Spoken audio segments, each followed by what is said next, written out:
Hello everyone, I am Ifra, hope you are doing well. तो start करते हैं आज का टॉपिक। आज हम पढ़ने वाले हैं फ्रेजल वर्ब्स। यहाँ पर लिखते हैं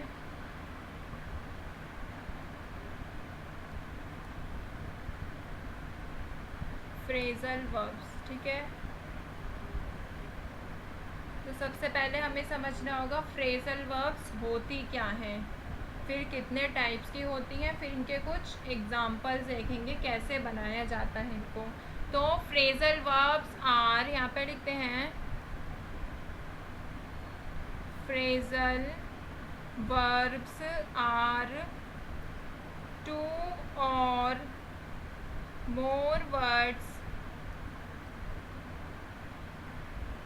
that come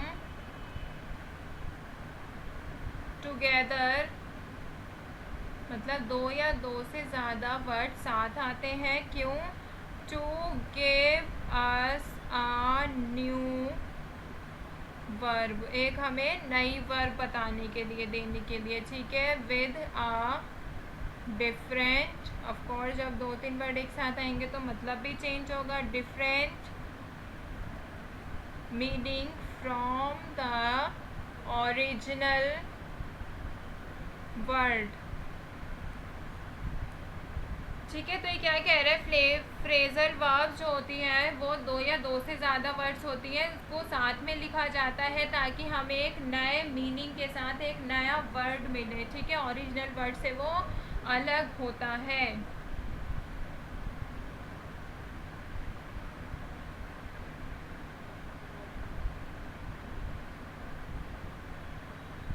यहाँ पे लिखते हैं फ्रेजल वर्ब्स आर हाईली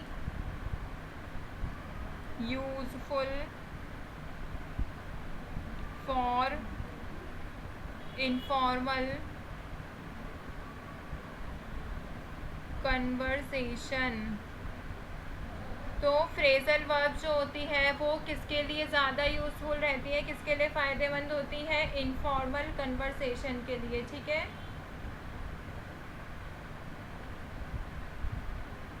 अगर हमें क्या होगा, इसका मतलब ही नहीं पता होगा, तो यहाँ पे लिखते हैं इफ़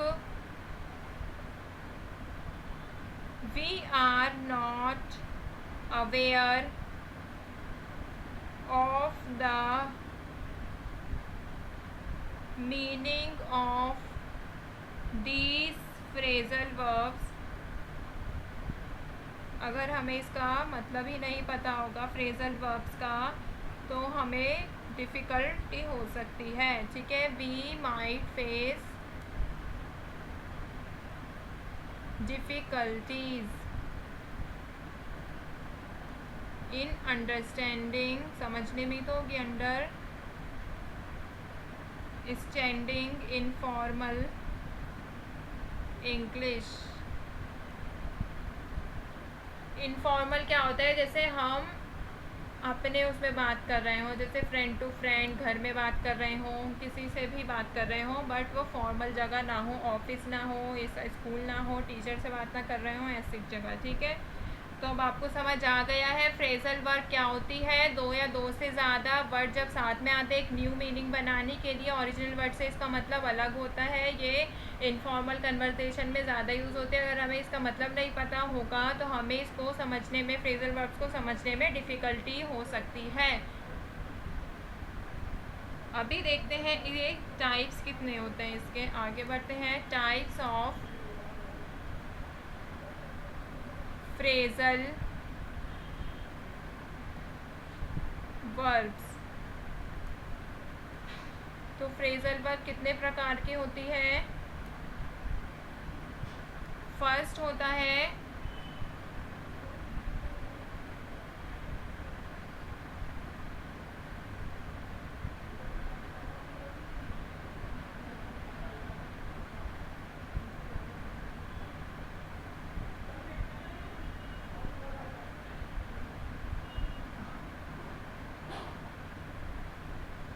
ट्रांजिटिव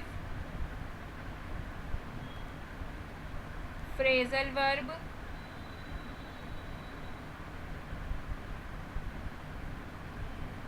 सेकंड होता है इसी का अपोजिट इंट्रांजिटिव फ्रेजल वर्ब, और थर्ड होता है सेपरेबल फ्रेजल वर्ब।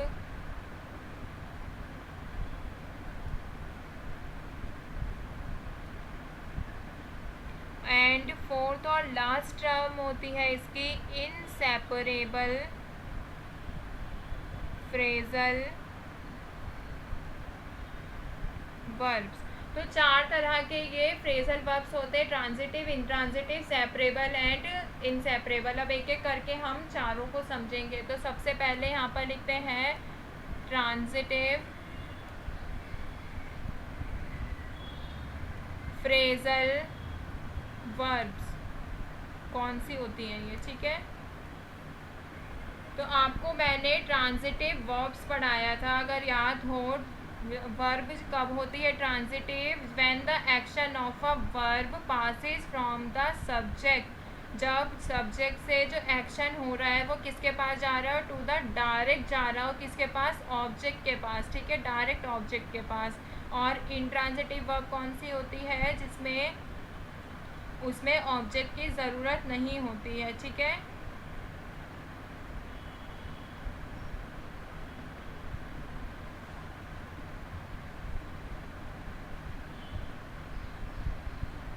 जब एक्शन रिसीव होता है डायरेक्ट ऑब्जेक्ट से तो वो क्या होता है? Transitive verb. अगर डायरेक्ट ऑब्जेक्ट से एक्शन रिसीव नहीं होता है तो वो होता है इंट्रांजिटिव। तो पहले हम ट्रांजिटिव वर्ब आपको समझ आ गई, जब एक्शन रिसीव हो डायरेक्ट ऑब्जेक्ट से तो वो ट्रांजिटिव वर्ब होते हैं। अब आती है फ्रेजल वर्ब पर। अगर हम बात करें तो ये ट्रांजिटिव वर्ब की तरह ही होती है। तो are transitive phrasal verbs can be identified, उसको हम कैसे समझ सकते हैं? By its demand for an object.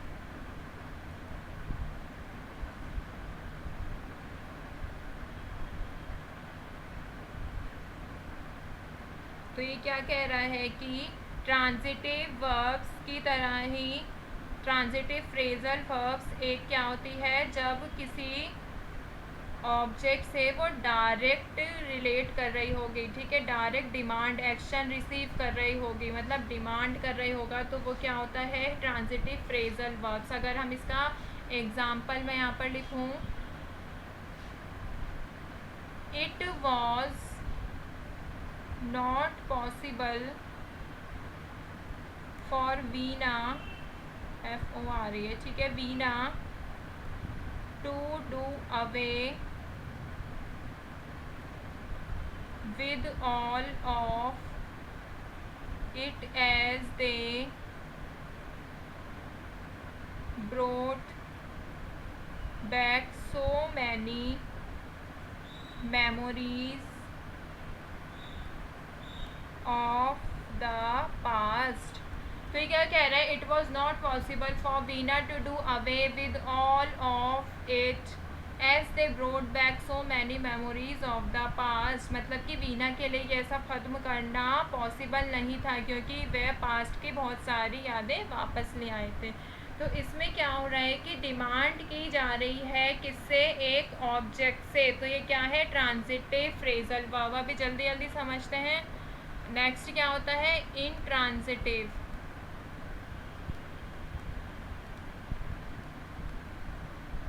Phrasal verbs. तो इंट्रांजिटिव फ्रेजल वर्ब्स क्या होंगी? इनकी ओपोजिट होंगी ना। तो intransitive phrasal verbs behave exactly like intransitive verbs। Intransitive verb की तरह ही ये काम करती हैं। क्या? Intransitive phrasal verbs. They do not require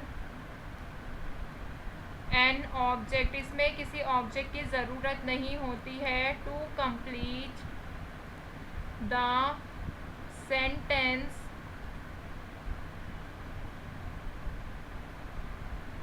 they are used in और make sense of the context. तो बेसिकली आप बस इतना रखिए कि इसमें ट्रांजिटिव फ्रेजल वर्ब में ऑब्जेक्ट की ज़रूरत होती है, इसमें ऑब्जेक्ट की ज़रूरत नहीं होती है सेंटेंस को कंप्लीट करने के लिए। Does not require any object. ठीक है, थर्ड देखते हैं सेपरेबल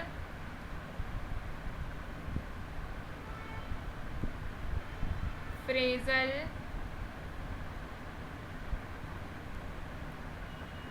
वर्ब्स। तो देखते हैं सेपरेबल फ्रेजल वर्ब्स कैसी होती हैं।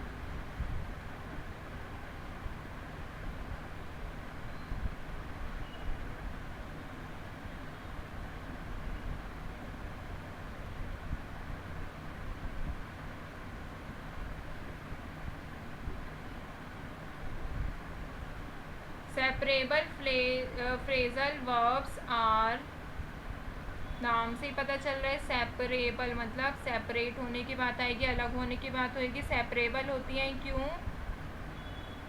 Because they can be separated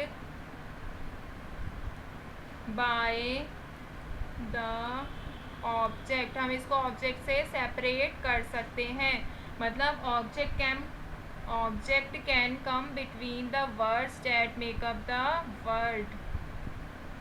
ठीक है, तो आपको समझ आया कि सेपरेबल फ्रेजल वर्ब कौन सी होती है जो कि ऑब्जेक्ट से अलग हो सकती है। अब आता है inseparable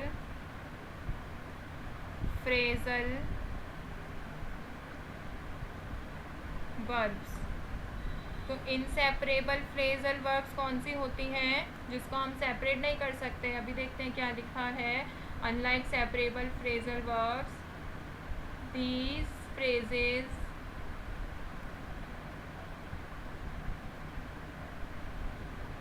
can never be separated from each other no matter what।